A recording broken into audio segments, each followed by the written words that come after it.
Next is Josh Wisch from the Hawaii chapter of the ACLU. Josh Wisch. Thanks for coming out tonight. I appreciate it. I think we all appreciate it, and thanks to J20 for organizing this.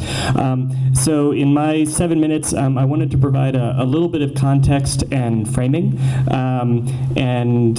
Everyone here, I'm assuming, has also heard the old term, if you're not outraged, you're not paying attention. I always thought I was paying attention, actually, until I started doing this job full-time about a year and a half. Now, as my wife can attest, who's right there, I'm kind of trying not to be in a constant state of outrage, but I'll try to generate some extra outrage in all of you as a reminder of some of the things that have been going on, and then hopefully provide some practical things that folks can do, and if you do those, some hope going forward. So a couple of just first principles, just as reminders. First, immigrants and refugees actually belong here.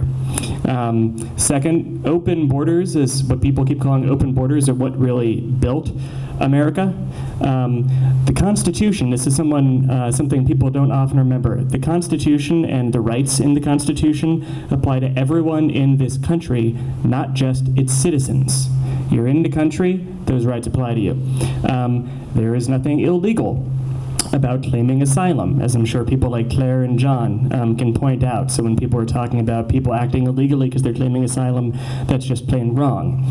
The safest place for all people, and particularly for vulnerable people, is to be with their communities and their families, not in detention centers. Can we generally all agree on all of these? Okay. And then finally, for the record, just you shouldn't have to remind this, but I will. The words of Emma Lazarus's The New Colossus on the plaque of the Statue of Liberty say that, "Give me your tired, your poor, your huddled masses yearning to breathe free." They do not say those who can stand on their own 2 feet and who will not become a public charge.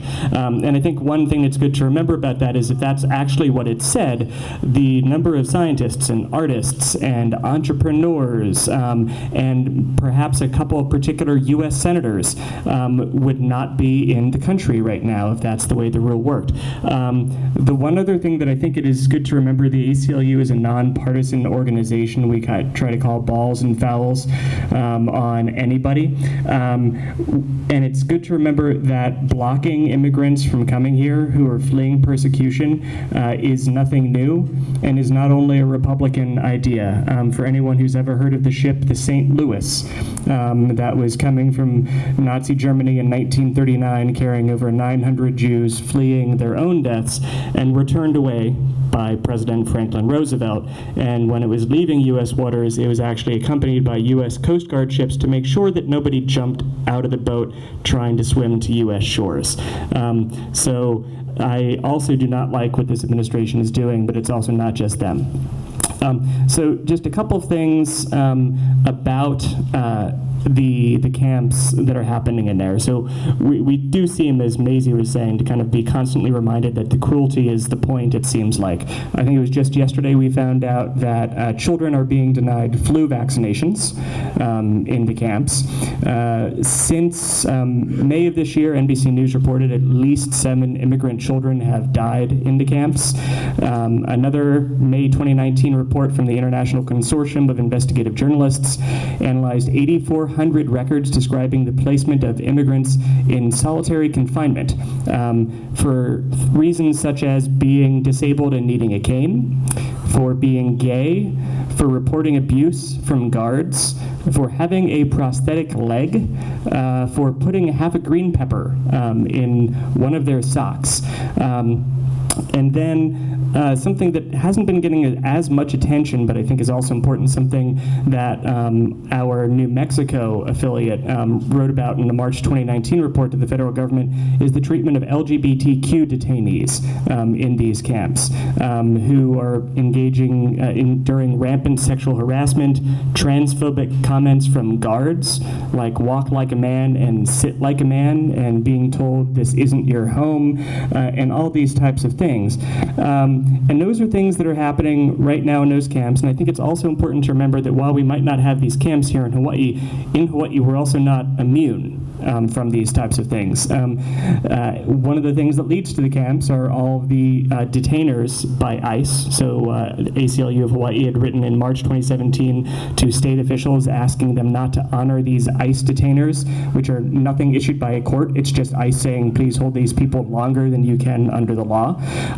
And we've also heard of, and this is anecdotal, but certain things happening in some cases with local law enforcement where people have been basically detained because of their ethnicity. In some cases, allegedly told by state and local law enforcement officials that because of people like you, this is why I supported Trump. So these kind of things are actually, from what we're being told, happening here in Hawaii. So I promised I would shift back to the hopeful part.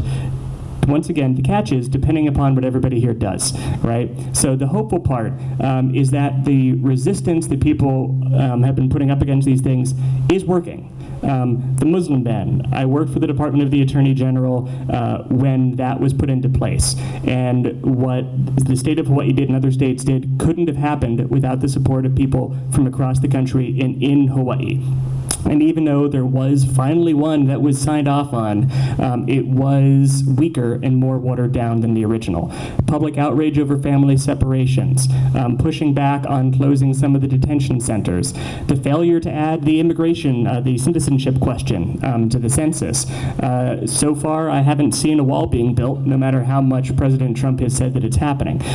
Now, these kinds of things, these kinds of resistance wouldn't happen unless people were engaged, were coming out to things like this. We're learning more. So a few things. Obviously, everybody here, I don't need to tell you too much to learn more, but go and find resources to tell you what's going on. The ACLU, for instance, has just facts about family separation, what's truth and what's fiction. Show up as you're doing right now.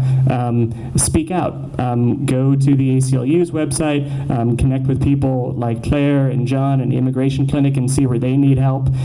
Give your support. The ACLU of Texas has compiled a list of organizations that need help on the border. The ACLU nationally has compiled a similar list, and volunteer your time with some of those groups, whether it's the ACLU, Stand With Immigrants, the Immigration Justice Campaign, the Refugees and Immigrant Center for Education and Legal Services. So what I basically have to say is, one, there's a darned good reason for being outraged, so please go ahead and dial it up. Once you're feeling good and outraged, make sure that you're channeling it into something productive. And then 3, reach out and help people. And last thing, and I know my time is up, last thing, just if you see someone who is getting harassed on the street, or you see someone, and we're seeing this more and more across the country now, you see someone who's being picked on because of their ethnicity or their gender identity or anything else, go and step in. It takes guts and it's uncomfortable, but go and just step in and start talking with them and ignore the person who is persecuting them and just ask how they can get some help. That kind of humanity can go a long way. Thanks a lot.